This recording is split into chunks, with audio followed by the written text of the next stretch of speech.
Happy April Fools. Hey guys, I want to talk a little bit in a calm manner about why certain people in life are given so much credence in their opinions about certain things. I.e., I'll be talking about the Second Amendment. Why is it that people like Bill Maher and people like him their opinions on things are repeated and replayed on different news outlets? Why is it that movie stars, sports figures, singers, people like that, why are they given, why does their opinion mean so much that they are given airtime to spout what they feel is right and wrong? In my opinion, those people, for the most part, are less informed than the vast majority of us are. They all they do is march to the drummer. They whatever is being talked about in their circles, that's what they follow, and they're really oblivious to the reality of what's going on. You have people like Bill Maher, he's been in the news so much, back in Obama with the $1 million donation and all that kind of stuff, and I just really wonder why is a moron like that given so much credence? He's not a journalist, he's not a politician, he's really not anybody. Really, you get right down to it. He's kind of in the category with a comedy, movie star or something. He has no special wisdom. He has no anything. He's got his opinion, and that's what he's spouting, but his opinion is based on bullshit. It's not based on fact. The liberals like to talk about sensible gun laws. Well, what's a sensible gun law? What is that? Sensible to not allow law-abiding citizens to own and have guns of their choice? As many of them as they'd like to have? Why is it not targeted that, a three-person family, let's say you got a husband, a wife, and a child, but they have 3 or 4 vehicles? Why doesn't the government step in and, in the name of saving the environment? I don't know. It just astounds me. It absolutely just flabbergasts me, the credence that these ignorant people's opinions are given. I just seen Sons of Liberty 65's video he just did, and it got me thinking. It wound me up. And he had a little clip about the Bill Maher thing. I don't ever watch that son of a bitch. I just don't do it. But he's concerned, as everybody is, about the possibility of gun control legislation coming up. Well, it is coming up. Especially if Obama is reelected, heaven forbid. In my opinion, we're freaking done. Unless we can win the majority in Congress, the House and the Senate. We already have it in the House. Maintain it in the House and gain it in the Senate. Now, Obama likes to do his executive orders and all this other kind of crap. A lot of that shit can be fought.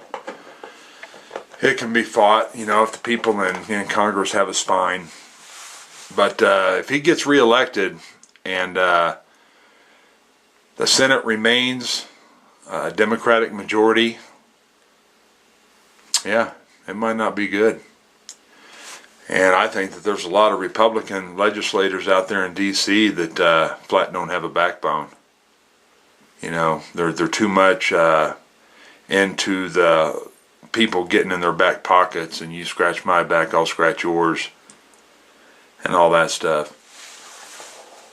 The biggest thing is people have got to understand, even if you are pro Second Amendment, but you're still 90-95% Democratic, and you're going to vote for Obama in November, that's not a smart move. I know I work with people, and I hear people talk, and they say, oh, the government's not going to take your guns away. They've been talking about this for years. It's not going to happen. Well, I don't know how many of you people watched the speech that Wayne LaPierre did at CPAC in 2012. He said some stuff in there that I had no idea about as far as Obama and the administration. If y'all haven't seen it, just YouTube Wayne LaPierre or CPAC 2012 NRA and listen to his speech. Try to keep your ADD under control and sit and listen to it. It's like 25 minutes long or something, it seems to me. But the Second Amendment is definitely in jeopardy, especially if Obama's reelected.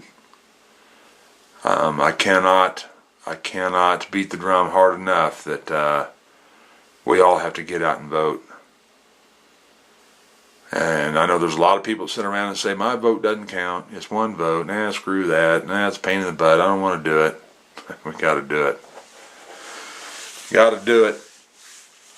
So, I don't know. I could go on about this stuff for hours, literally for hours. But it just kind of astonishes me, getting back to the original point, about why these entertainers are given so much credence. You know, they have nothing to back anything up. Everything is done on emotion. Bill Maher, he brought up that Texas just passed a law where you can deer hunt with a silencer or sound suppressor on your gun. And he just thought that was just ungodly. He goes, you know, deer don't have any hands. They don't have this. They don't have that. How much more of an advantage do you need? Something along those lines. And I'm listening to that, I'm thinking, how is having a silencer or a sound suppressor on your gun giving you an advantage over the deer? You know, I think in his mind, he thinks that if you have a silencer on your gun, then that makes you more silent, so then the deer can't hear you coming as easy. What a moron. I mean, he has no idea what a silencer's function even is. It was obvious. And it just got me thinking, and I just wanted to come down and, you know, in the comment section, just tell them, why are they giving so much credence? They're nobody. Really. Movie star, big deal. Big deal. I mean, you're a nobody. You're no better, no different than your average Joe Schmo or Sally Schmo walking down the street. Just because they're a movie star or a sports athlete or whatever, they're not inherently have more wisdom because of their jobs. As a matter of fact, I think they probably have less wisdom, because I think the vast majority of them are totally oblivious to what's going on around them. Anyway, I just wanted to talk about this a little bit. Y'all take care. Make sure and register. Make sure and vote. And let's get control of the Senate and get President Obama out. We'll see ya.